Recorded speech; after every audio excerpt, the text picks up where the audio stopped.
I'm Malcolm Van Delst, and this is an excerpt from Do the Wrong Thing, a book series or extra long novel that opens with a woman trying to kill herself. She says, "I don't know why I tried to do this," and by way of explanation tells her life story.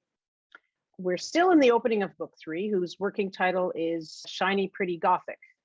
Last week in Do the Wrong Thing, book 3, Ava imagined a sex club that Wally might go to, started modeling for an older art professor, and adorned herself with decayed wood and mothballs.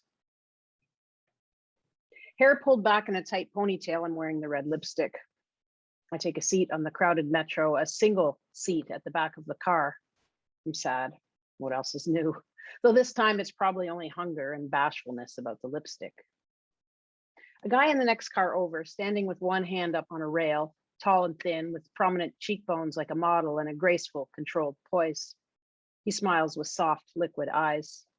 I smile wanly back, then look down. But every time I look up, his melting gaze is waiting for mine, and when our eyes meet, that languorous smile again. I get off the train. He gets off. We stand in front of each other. "Hi," he says over the din of the crowd. He reaches out and touches my arm. "Hi. What's your name?" "Ava." "I'm Sa. I would like to see you." His English is formal, well articulated, and with an accent unfamiliar to me. "May I call you?" I scribble my number down on a scrap of paper. "Would you like to come and draw with me sometime?" Wilhelm asks. I look up from the bag I'm stuffing my modeling robe into. Some friends, a few students, and I get together every couple of weeks. "Why don't you join us? You don't have to model. We take turns doing that." I nod, not looking up. He feels sorry for me, as if I'm some pathetic, lonely child he has to extend an invitation to. The right thing to do is to say no. "Okay," I say. "When?"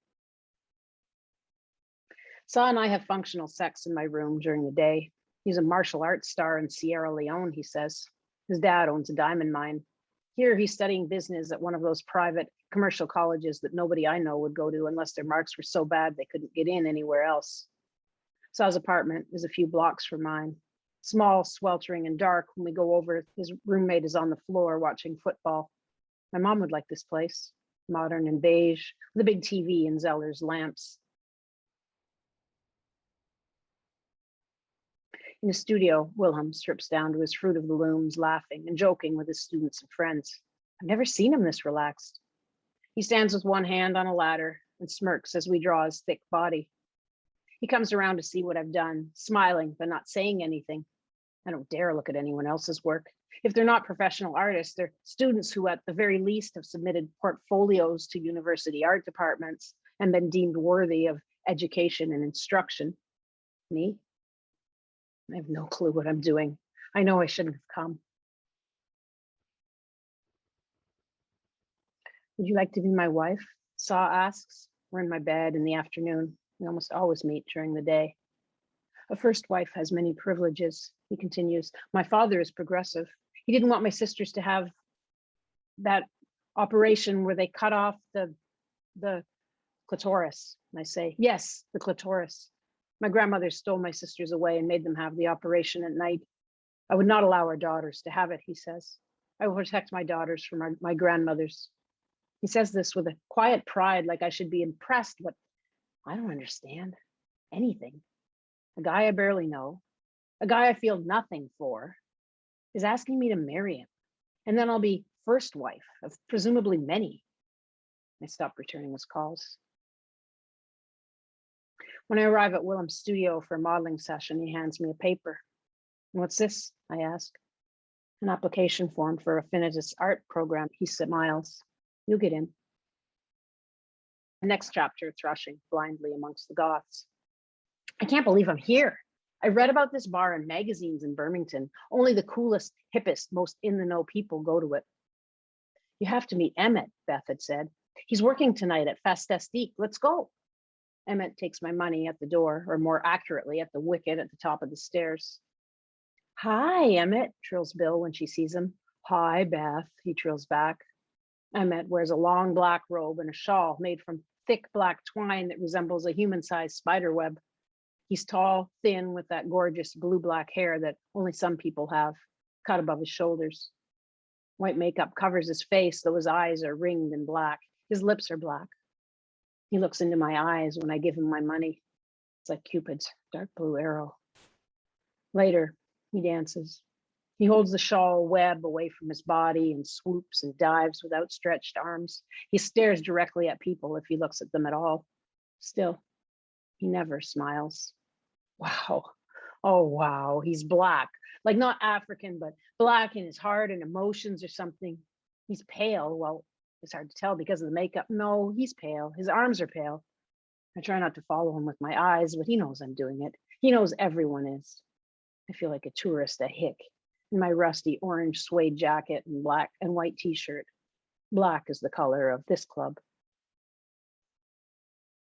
Willem starts a canvas, not a practice drawing, but a real piece with me in it.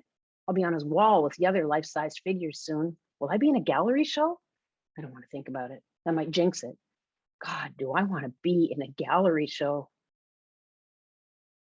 Against the door to my apartment, I push myself against Philippe, who's in town to buy clothes for around the block. Are you sure you don't want to come up? I ask. Yeah, he says, I've got an early day tomorrow. I can't go with him. It's a top secret location. Okay, I say. It's so good not to care. To commando guy, but not give a fuck if he says no. To not feel humiliated. I wear my green platform shoes and a brightly colored baby dollish mini dress. The dress has shapes and crescents all over it, greens, golds, and reds. I can barely stand in these shoes. Wally is a bit taller than my shoulder, so I use his shoulder as a cane. The club is not cool. Wood furniture. It's in old reliefs, the tourist part of the town. I totter out of my apartment to a cab, from the cab to the club, then back into the cab and home again. No one dresses like me. I'm hopelessly out of fashion. I don't care. I'm almost proud to be so behind the times. A B note and a concerto of C's. Is there such a thing, a concerto of C's? Why do we go to that club? Why does Wally invite me places? I don't speak or dance. Tonight, I merely stood like a statue, feeling the weight of my false eyelashes. Can you lie down here? Willem asks. He's got a single bed in the corner of his studio near the windows. He sleeps here if he's working late. Yes, I say. Turn your legs towards the wall and your face towards me. He stands back and walks around the bed's corner. Can I touch you? Yes. He moves my limbs and my head, stands back and inspects again. Just a sec. He leaves and comes back with a black rotary dial phone. He places it on the bed and inserts the handle into my right hand near the wall. The black cord cuts across my torso. I'm destroyed. He's figured me out. He knows I sit at home waiting for someone to call. Willem stands back and approaches me again. As he moves my hand with phone in it, our eyes lock. He lies down beside me. He kisses me. He's a heavy, wide, barrel-chested man, but at least I come. I ask about his wife as we roll cigarettes by the big table near the windows. Oh, we have an arrangement. He picks up a Polaroid camera and snaps a photo.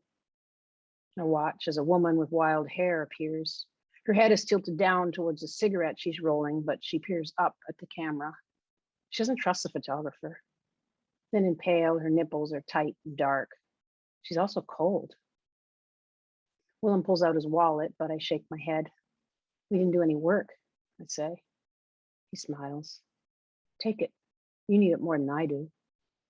I don't want to slip into something I didn't plan to.